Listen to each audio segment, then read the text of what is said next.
We are going to dive in today to some really powerful, proven podcast strategies to retain your best clients. Now, a lot of the episodes or webinars that Jessica and I have done are really about, trying to use podcasting as a great way to generate new business. But I think what a lot of you don't understand is there's some very, very low hanging fruit strategies you can do with your existing client base to not just retain them, but also to get a much larger share of wallet. Yeah, so our icebreaker question today, Jessica, why don't you go ahead and ask people the icebreaker question? Yes, I would love to know from you in the chat, what was the last TV show or movie that you watched? And All Matt, right, Jess. Well, so let's start with you. So what's the show that you're watching right now? well, I just finished a show and it's called Santa Clarita Diet. And I'm saying it as if it's a new show. Like I'm so late to watching that. And please let me know in the chat too if you've watched this Santa Clarita Diet.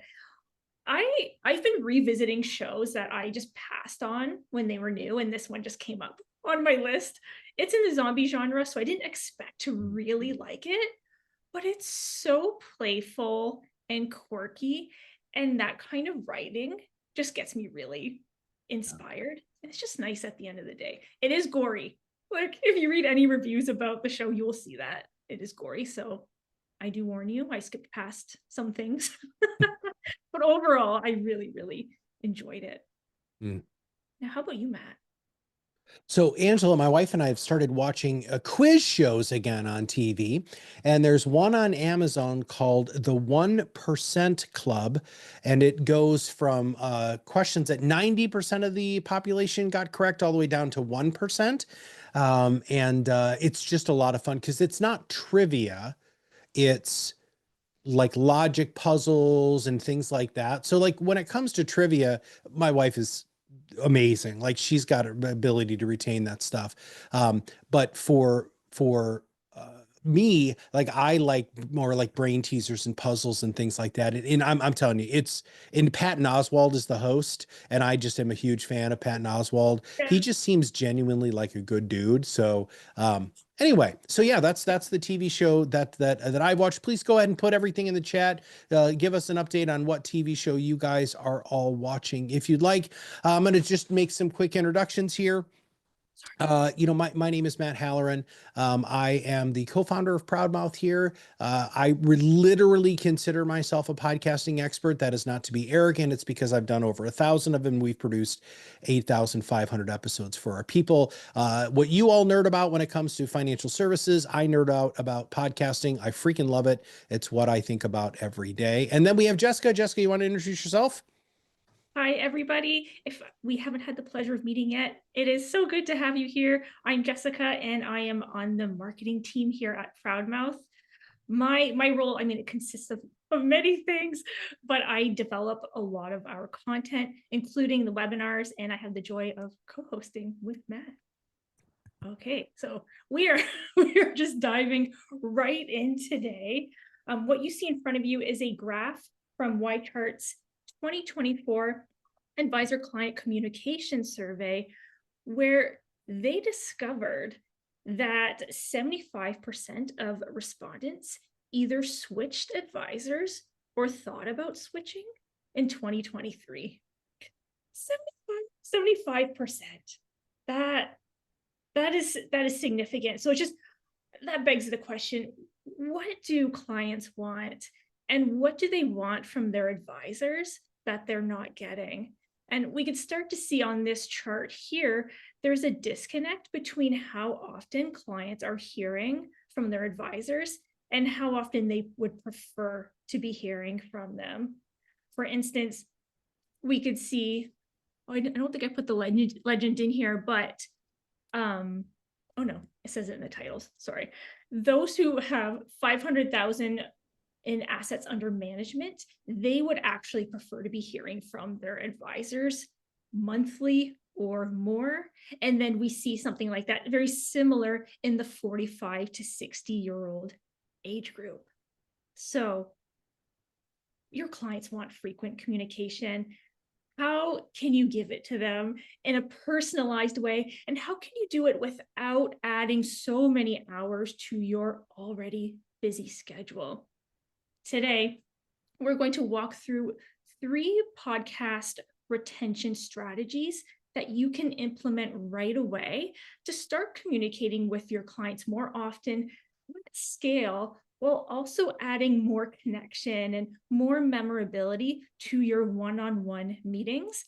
And along the way, we are going to feature some podcasters, including some of our clients who are demonstrating these strategies with their podcast.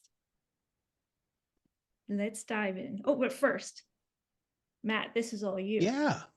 So why is podcasting the solution? And we do understand that podcasting isn't the solution to everything. But for existing clients, so you have an internal built-in fan base already, right? These are people who already know, like, and trust you. You're not trying to convince them to do business with you. They have already done business with you. But the other reason why is because podcasting is the most intimate, portable way to scale your communication. And studies upon studies upon studies have shown that people listen to podcasts in their quiet time. And I've said this many times before, and I will sing it from the mountaintops forever, which is, when is the last time that you had the opportunity to get into your client's private time, quiet time, without being creepy? And podcasting is the way to do that. People listen to podcasts when they're driving to work, when they're exercising, walking the dog, preparing dinner, or getting ready in the morning. And so they're letting you in. Here's the deal. They want to let you in. And so many of you just aren't taking advantage of this incredibly powerful opportunity, which is really why podcasting is the solution. Yes, thank you. People want to let you in. They want to hear from you. But I have a question for you on that note. If you already have a podcast or you're thinking about launching one, think about your topics, your episodes. Who do they apply to? Who are they for? There's a mistake that podcasters make often, and especially when they have podcasting as part of a growth strategy, is they create a disproportionate number of episodes that are geared towards prospects, those people who still need to figure out whether you are the right fit for them, where of course your clients are. They are past that point. If you are only focused on that part of the client journey and not focused on the other side where you have client loyalty and advocacy, then your podcast really isn't relevant to your clients, and it's not a valuable communication tool for them. So this strategy is all about resolving that by becoming truly their go-to guide with your podcast. And I have a list here of, call them client milestones. They're life experiences that really we all face under these different categories. So I have a list here that you can start to use to create really a well-rounded content calendar that covers these different topics, that really shows your clients that you care about helping them plan for all aspects of their lives.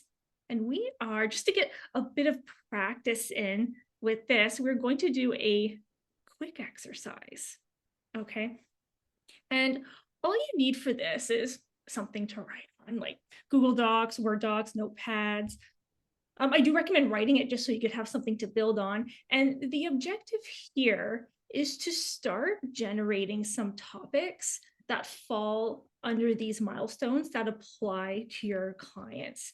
We really want to show you that this process doesn't have to be time consuming. You don't need to overthink it.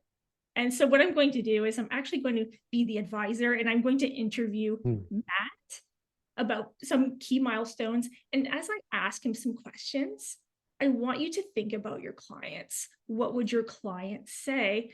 And also, if you're not sure, maybe that this is also highlighting some opportunities for you to have these conversations with clients. Matt, are you ready? I am. I am the client. Go, Jessica, the advisor. Okay, now this milestone is all about family and relationships. That could be caring for aging parents, starting a family, relationship changes. And Matt, my question for you, and then I want all of you to think about this for your clients. what transitions and milestones in your family are you expecting to experience this year? So uh, I'm going to just take my client hat off for just one second. A lot Mhm. of you think you know the answers to these questions and you don't, which is why Jessica wanted to role play this even more. So I just wanted to give all of you just a little bit of a wake up call that you might think you know this. So okay, Jessica. So I'm your client. Um, so I've got two major milestones that are happening in my family life this year. My kids are getting to marrying age. I don't know if that's actually going to happen, but I probably should start planning for it. I have two boys, which the onus of financial responsibility doesn't seem to be as heavy on me. But our whole goal here is a 50-50 sort of thing between us and my son's partners' families. And so that's something that I definitely need to start allocating resources for. But then to complicate those sorts of things too, my mother's 82, and we're going to have to start working on in-home care for her. And that's something that I am going to have to navigate because I'm the person in my family who is able to communicate with the rest of the family to try to go ahead and gather, that $18,000 gift allowance from all of her brothers and sisters in order to make it so that we can pay and supplement for in-home care. So those are two humongous family milestones that I've got right there. Okay. And see, this next question, everyone, is actually, I'm skipping it down a little bit. I think we can skip to what challenges may arise. That's already coming out in what Matt Yep. is saying, but I don't want to infer too much. Matt, do you have anything to add? Challenges, Yeah. financial and So non-financial? yeah, and Jessica, this is one of the reasons why you would probably make a great financial advisor, right? Because again, you can have your own biases on what sort of activities that you need. But the challenges that are going to arise for me is I can't do it all. And so there are things that are going to have to be sacrificed here. And in my family and in my life, what is going to be sacrificed is Matt saving for retirement. Hmm. That's what's just going to happen, right? Because and if you know me and you're my advisor, you know that my family, and you can say all of the stuff that you want about you have to take care of yourself first and put the mask on, before you put the mask on your kids. That's not how I live my life. All right. And so, and advisors, there are a lot of times when you ask these questions, they don't want to hear those answers, but that is truly the answer that I would give my advisor. Was that in regards to paying for a wedding or So wedding yeah, plan? paying for a wedding or help navigating my mom, right? I mean, I only have, we call them spoons in our house, right? So I only have so many spoons that I can use every day, and having to focus on those two things, they are going to occupy so much of my space, time, and money that I don't really have a lot of time to be focusing right now on myself. Hmm. Okay. Okay. So as we get to, thank you, Matt, as we get to our next question here, as the advisor, this is where I'm starting to think, okay, where do I come in? How can I be that go-to guide here through either sharing my personal experiences, my Hmm? expertise, someone I know? By that, I mean, is there a center of influence that you can bring on your show, maybe to talk about aging in place, for example? Matt, I'm a little concerned maybe about this, just me talking about like the self-care Hmm. aspect. So because you have so much going on, you didn't Yep. specifically ask for that, but I think that might be a good idea to maybe, I don't know, have someone in the therapy field or someone who works Yep. with families to come in and talk about that. Are there any topics that are kind of bubbling up for you? Oh yeah, bringing a wedding planner on would Yeah. be freaking amazing, right? If you're my advisor, if you were saying, okay, Matt, is there anything that you would want me to create content surrounding? I mean, yeah, having somebody to help navigate, because there are these consultants that help we have already working with one who help navigate in home care, right? Who work with the benefits and gifting and all of those things, trusts and power of attorneys. I mean, those would be hugely valuable to your clients and would make me feel like you were really listening, which is the point of this first exercise, right? Yeah. Is yeah. So yeah, those would be Yeah. great episodes right there. Great Right. guests. Right. Right. And, I'm working with Matt. He's a business owner. He's Gen X. Chances are my other clients are having these same things Yep. come up in their lives. They have adult children who are, maybe they're moving in with their partners. They're going through that transition, or they're looking at weddings. And really now's the time to start talking about wedding Mhm. planning. So I gotta get on that. Okay. Yeah. I hope you're all, this is, priming the pump for Yeah. ideas. We'll do one more. This other milestone here is social experiences. Matt, this could be like pursuing new hobbies or anything social like friend groups. So what new social activities are you seeking out this year? I think you and I might have shared this with you, but I'm actually taking long sword fighting classes right now.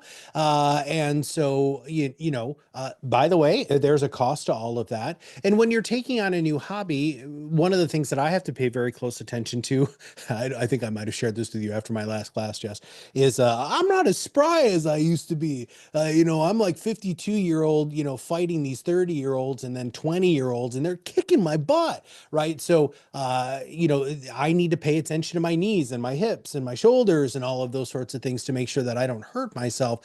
And honestly, that is a huge social experience concern that I have is, I need to keep reminding myself that I'm not 30 anymore, and my body knows I'm not 30 anymore. So, and so okay, I'm sorry, I'm gonna digress here just to so everybody, first off, how much fun would it be to, bring the look, because we're taking our local parks and recreation, bring on the local parks and recreation and say, these are all of the classes that you can take through our community, right? And here's the, feedback that we've gotten, and maybe you like this, which means that you'll also like this. Support your local community on that stuff. That'd be a great episode. I love that. Okay, Matt, you talked about, mobility. Are there any other Mhm. challenges that are coming up, even like financial, other non-financial challenges? Well, so, there are a couple of people on this who know me pretty well. I don't always have the greatest impulse control when it comes to spending. And so, when I go into something, I go full ass, like we've joked about that before. I don't half ass anything. I full ass everything. And so, I have already bought some stuff, right? In order to make it so that I'm protected and all of those things. Those were unintended expenses. I wasn't planning on dropping $500 on, gear so that, I don't bleed. I mean, not gonna bleed, but I'm not all bruised up from, when we spar. And so as my financial advisor, those are unplanned expenses. And that's another wonderful thing. So you're starting a new hobby, hey, we know that they're going to be unplanned expenses. And so here's how we, manage that from a cash flow perspective. And that's exactly where I was going. Yeah, sorry. And then I might I might talk about my personal experiences too and Yeah. just have a bit of connection like, oh hey, I just got into pickleball. And then that's, Yep. I'm a little more human to you. And that's something that we can bond over. Okay, let's keep going. Matt, you shared a lot of great ideas there. Thank you. And I want to make sure we touch on this because it's all great. I'm interviewing you here. It's a perfect situation. How can advisors incorporate these kind of conversations into their client meetings so they can get this information? Hold on one second. I'm putting the link in the show. I apologize for the Oh, show that we're about to talk about. Yeah. So how do you incorporate these into client meetings? And Jessica, you said it so incredibly well right there that I need to just emulate or restate what you said, which is it makes me more human. It makes a deeper connection, right? So I'm sharing with you that I'm sword fighting, and you're like, oh my gosh, I just started pickleball. Oh my God, Jess, how are your knees doing? Right? I mean, that's, have you just fallen over yet? Right? I fell over when I was part, right? I mean, that's the sort of fun stuff. And it just changes the dynamic so much between, you guys talking about pie charts and bar graphs, because those of you who are very, very successful advisors know that what Jessica and I are talking about is really what happens in client meetings. And so how can you incorporate these into client meetings? So let's say, so Jessica, we're going to talk about pickleball a little bit in a minute. But so with the pickleball, I can go ahead and say we're in a client meeting. I say, Jessica, I don't know if you know this, but you know what? We brought an expert on when you get older about how to stay fit in your 50s. Now I know you're not in your 50s, but there are some really good fitness tips in there. Now that you've started to play pickleball, you're probably using muscles you haven't used in the past, and our guests address that specifically. Have you subscribed to our podcast yet? Man, it's right there. It's right there. And I'm not looking like a salesperson, and I'm not trying to be a shill. I'm trying to provide you with more education and support, which, by the way, according to the Y chart study, is exactly what your clients want. Yes, 100%. Okay, and our wonderful clients, they created such a wonderful episode that showcases this strategy. This is from Nick Russell and Becky Wagner. They did an episode about redefining yourself in retirement. So if we were to think of what milestone is this, we might say probably life transitions. And what a wonderfully specific topic. um, Almost shifting a little bit, Matt, when I was preparing for the webinar, I thought, how incredibly shareable is this episode? We are creating this for client retention, but there's also a wonderful referral opportunity, because I think it's a lot more natural for people to share information, rather than to say, oh, you need to reach out to my advisor. Of course that happens too, but this is just begging, just begging to be Yeah. paired with someone. And so I had to reach out to Nick to find out, what inspired this topic and what did he say. Okay, so he has noticed that many of his clients are experiencing a sense of uncertainty when they retire. So many of us define ourselves by our careers, and Nick is really in touch with his clients and just created an episode specifically to address that. And sometimes the research, it's kind of it's that easy. So my hat is off to Nick and his team. And then I wanted to know, how does addressing this topic deepen your client relationships?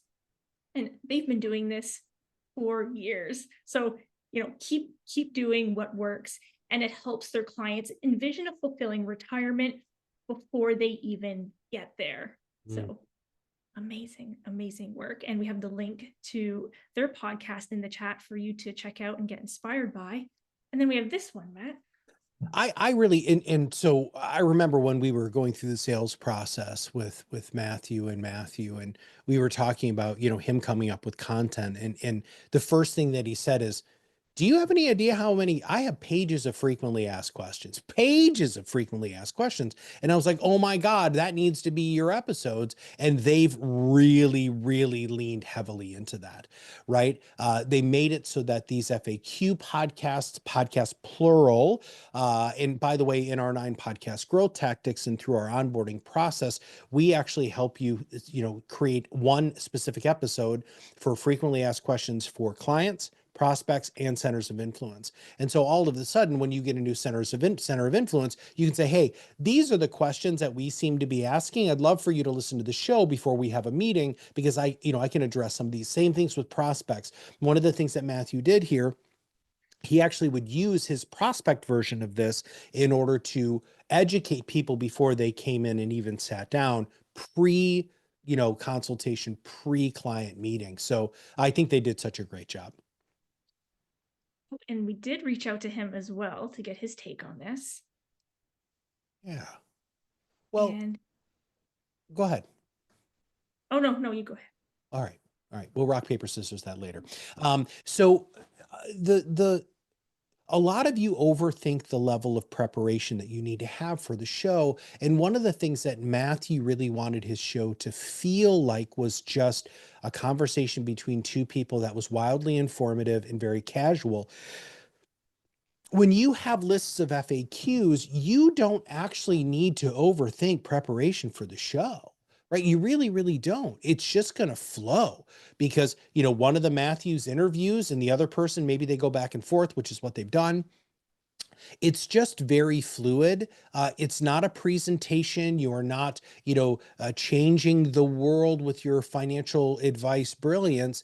These are just real questions, right? And then the other thing that he did in order to round out his frequently asked questions was he actually asked his team. And this is so good, right? Because all of your team has different interactions with clients. And so what he did was he asked his team what questions they were getting in the past, and maybe even some that they wanted to know. And he incorporated that into the show, which I just really thought was brilliant.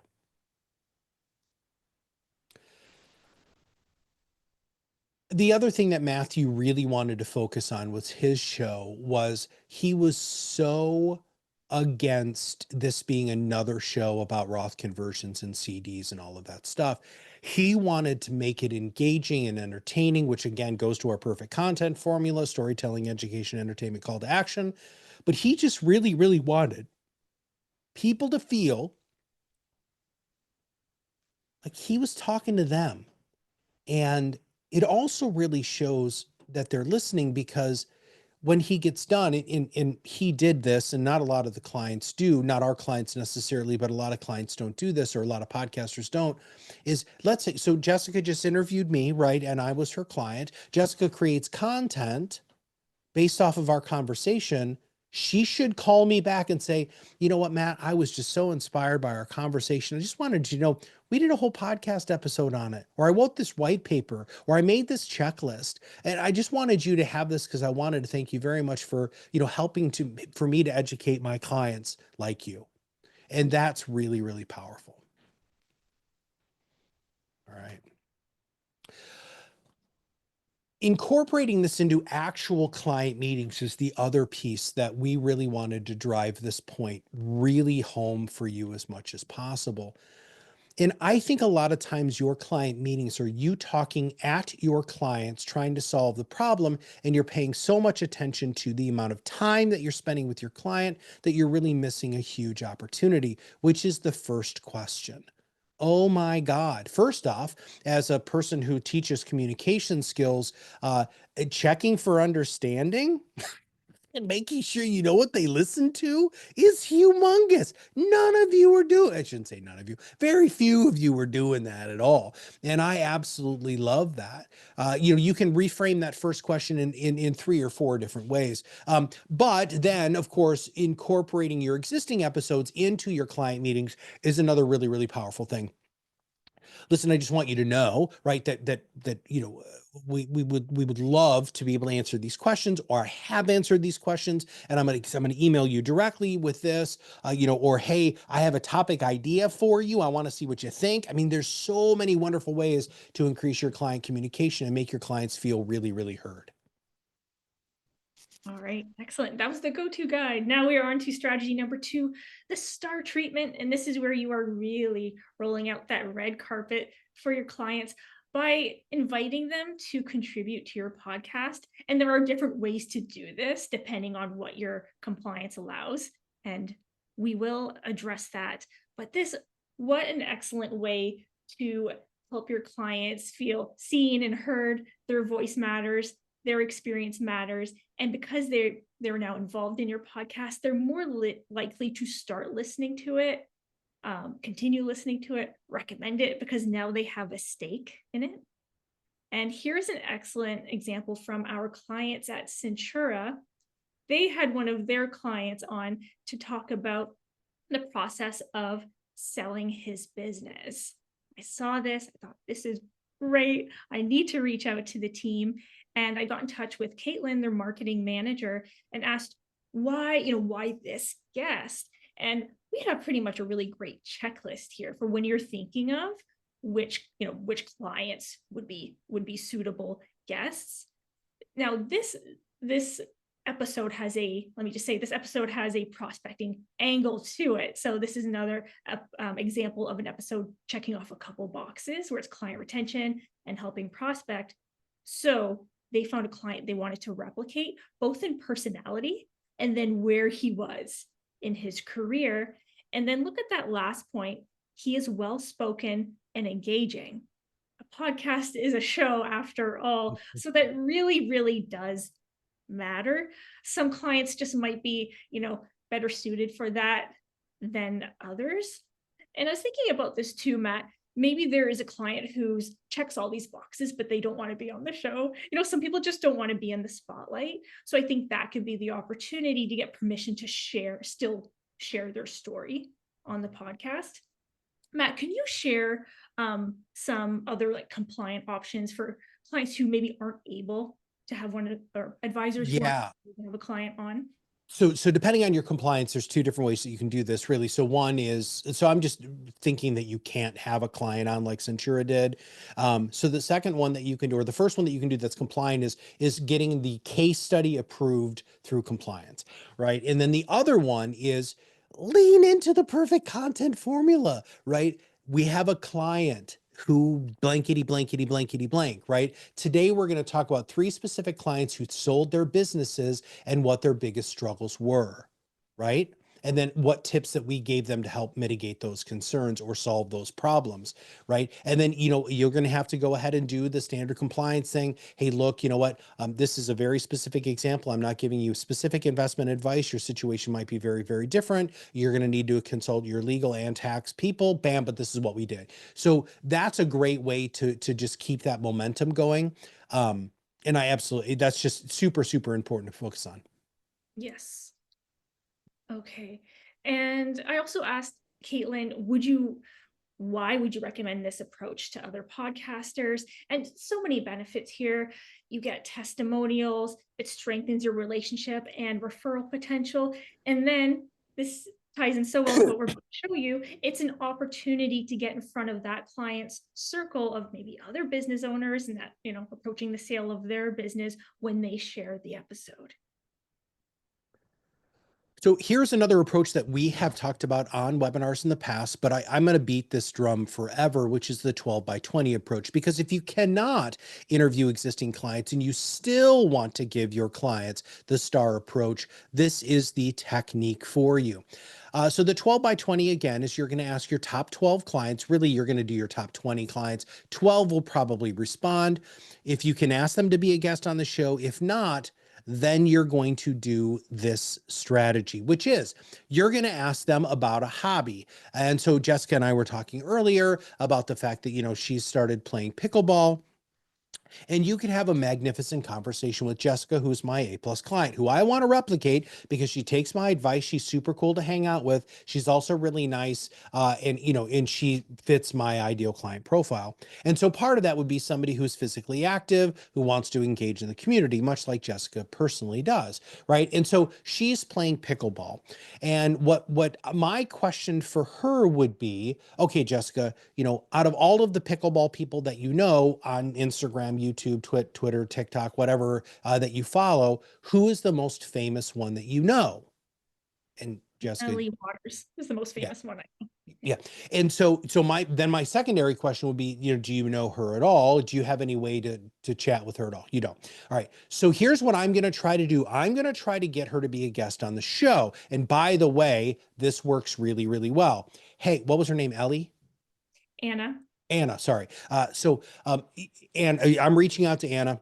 Anna, one of my best clients thinks that you are the greatest things in sliced bread and asked me to see if you would be interested in talking about, pickleball in 2025.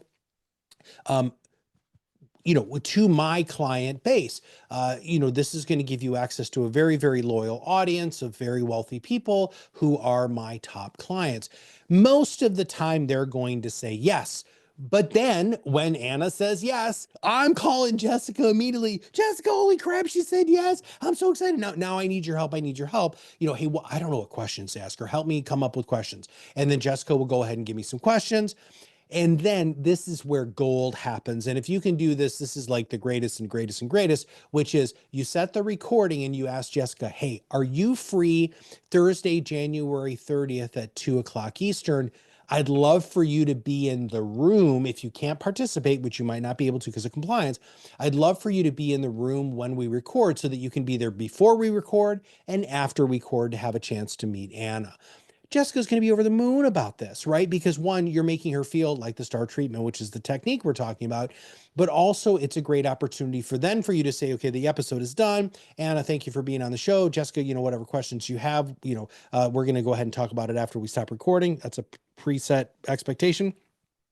And then after we get done, the client drops off. You try to keep Jessica on the phone or on the webinar, or I'm sorry, on the podcast. And you say, okay, who should listen to this? Oh my God, my whole pickleball club. Okay. So I'm going to give you a link when this comes live, Jessica, and I would love for you to share it with your pickleball club. And for those of you who are now seeing the transparency here, you do this 12 times with 12 different clients, and all of a sudden you have 12 people who you have made love you even more and just gave you access to their closest of closest people without talking about Roth conversions and 401ks.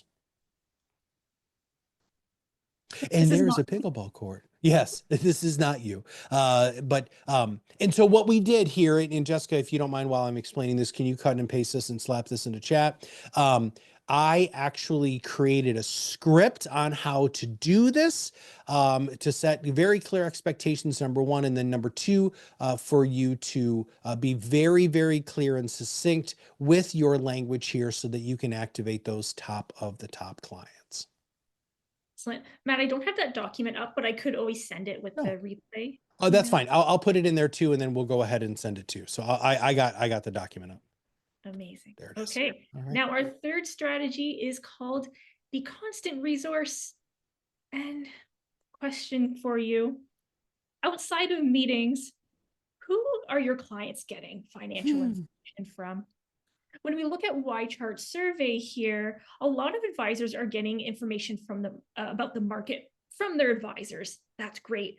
But they're also going to external sources. Like when we look at podcasts here, particularly people who have over 500,000 under management, and then same with social media.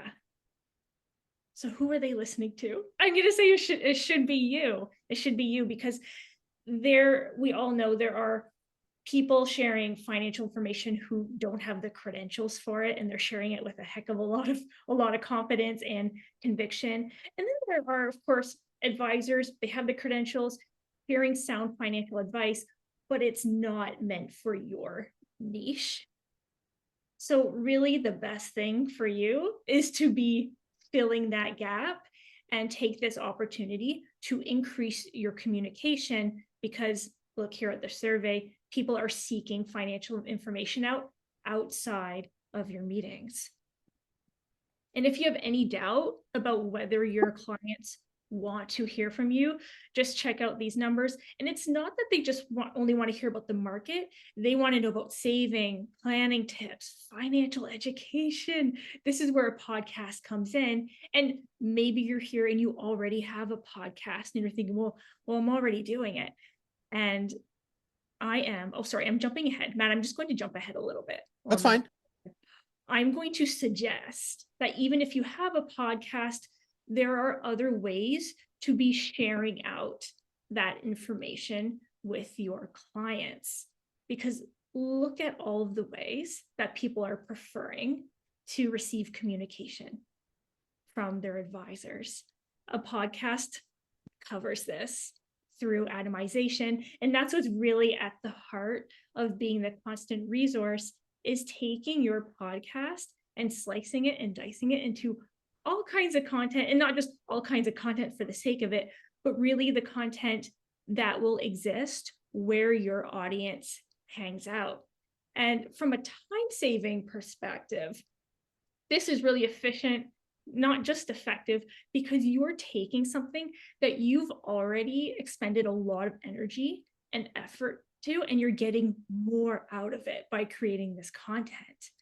And you're not, when you atomize, you're not getting stuck in the trap of trying to convert people into podcast listeners, because you've listened to us. We support you telling your clients about the podcast. We encourage that. It's so important. But the reality is, some clients, they're not going to listen to it. They're not going to maybe just that episode. Maybe they're just not into the medium yet. So really atomizing focuses on sharing your message, your expertise, your perspectives, without relying on people listening to a specific medium. Okay, let's check out an example of this. This is again from Nick Russell and Becky Wagner, and it's an episode, so I'm just looking at my notes. It's from an episode called Navigating Mortgage Decisions in Retirement. So we have another life transition milestone here.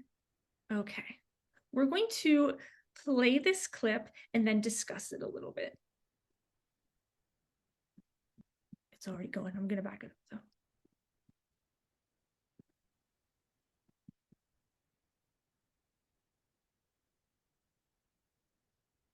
Obviously there's a lot of mortgage questions, but the one that I really get asked a lot when it comes to retirement specifically is, hey, I'm nearing retirement. Should I pay off my mortgage? Instead of having that expense that now you have to use all of this money to get rid of, can that other money produce $2,000 a month?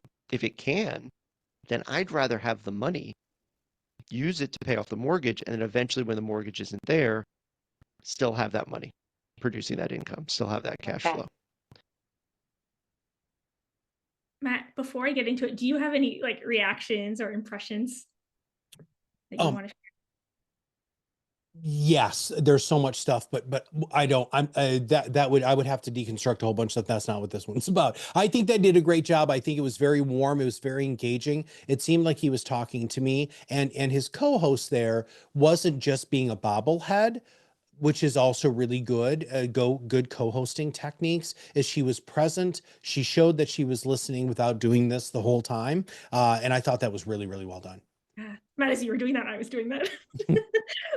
Something that stood out to me about this clip is Nick includes the client question. He said something like, clients are asking me. Now, as a content creator, I don't always recommend including the question in the video because sometimes it just doesn't serve anything. It's better for the viewer if you just jump into it. But here, it signals to his viewers that he is answering his client questions. It signals to clients that here's where I should be going for my information. Nick and Becky, they are my constant resources.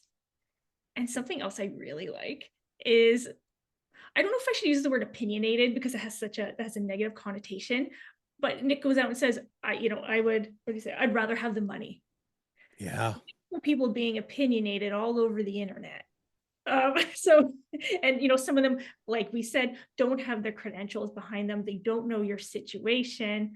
Where Nick, for his clients, yes, he does. So I really appreciate that sense of directness from him, and that's something that can really help him stand out, not only to clients but to prospects as well. So we looked at that clip, and I'd love to know from all of you here just what makes this clip stand out to you. Why does it stand out as something that would fall under this constant resource strategy? And I'm going to jump back in to talk about this a little bit more, because we're talking about effectively sharing your expertise and personality and perspectives. It's effective. It shouldn't be too time consuming, but if you're not sure what to atomize, that can take a lot of time. Like if you're just maybe caught in overthinking it here. So I thought about the perfect content formula, the storytelling, education, entertainment, call to action. And I pulled out certain parts of it here to make a really quick checklist of which moments to extract from your episode. And I started with the strong stances. We've called it pick a fight. Wes Cow, she often talks about a spiky point of view, and we'll put her link in the chat. And this is a spiky point of view is a point of view that's formed by your expertise and experience. It is something that other people might disagree with, and that's okay, but it's something that you're passionate about and that you would advocate for, and that you can talk about very, very confidently. And it's information that's not just Googleable or something that I can pull up on AI. It's really only something that you, as the advisor, can share based on all of these things, your expertise and experience. So this is how you stand out and become irreplaceable. So share your strong stances or your spiky point of view. And then, of course, we have personal experiences. Reinforce to your clients why you're passionate about serving them. Sometimes we think, oh, that's just something to share at the top of the funnel. And it is, but maybe your clients need to hear that again, again, again, and they appreciate knowing that.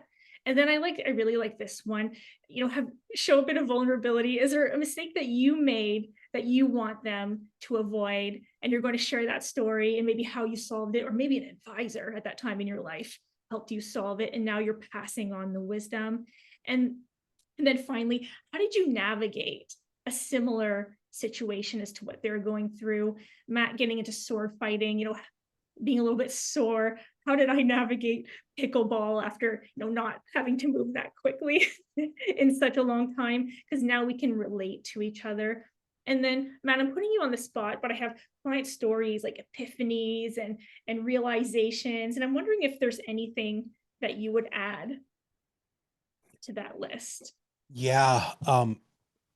We in therapy or in coaching, we used to call them aha moments, right? And if you're in the middle of a client meeting or a client phone call or something along those lines, and you see that light bulb, right? That's content.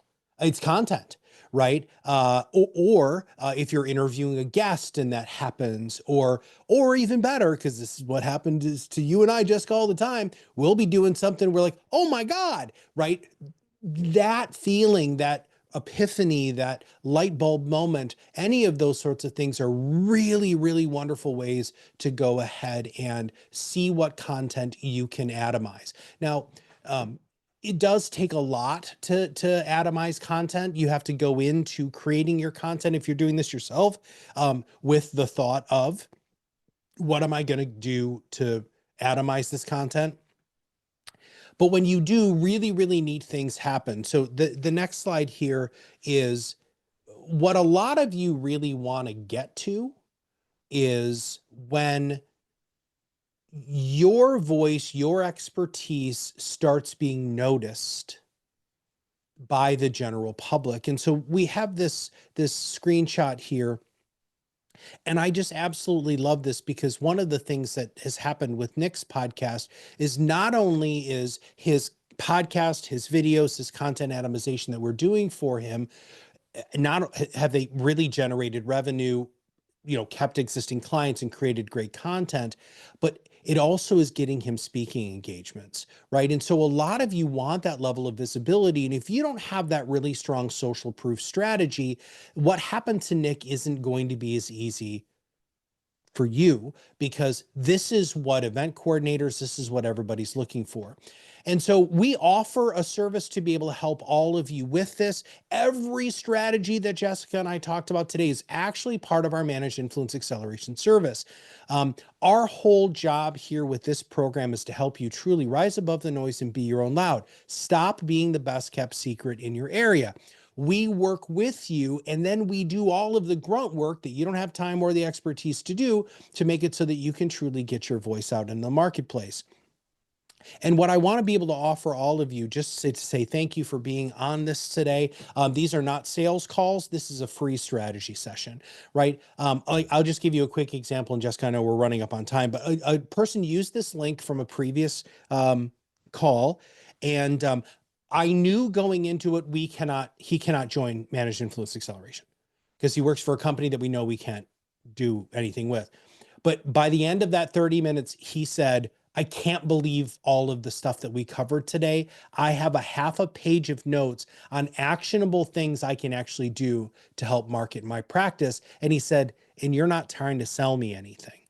And I mean, to be honest, I do want to grow our business and I want more Managed Influence Acceleration clients, but we lead with that generosity first, that assistance. When you schedule a free strategy call, just going to warn you, I'm going to look at all the content that you're creating. I'm going to look at your LinkedIn profile. I'm going to go ahead and look at what your website has, your calls to action. I'm going to do all of those things. And all you have to do is take your phone, take a quick picture of this, and you can go ahead and get on my calendar. It's actually a 30-minute session, but we say 20 minutes so that I have a chance to go breathe between calls. But I would love to be able to offer this for all of you who are on this. If you want to know more about what you can do to just accelerate your influence and just be more successful, that's what these strategy sessions are about. It doesn't matter if you have an existing podcast right now or you're wanting to start a podcast in 2025. It doesn't matter if you do seminars and webinars, if you have a niche, if you don't have a niche, if you post on social, you don't post on social, we're going to deconstruct some stuff. And I promise you that 30 minutes, 20 minutes is going to be a great use of your time. All right, Jess, did I miss anything? I don't think so. Sounds Okay. amazing. Yeah.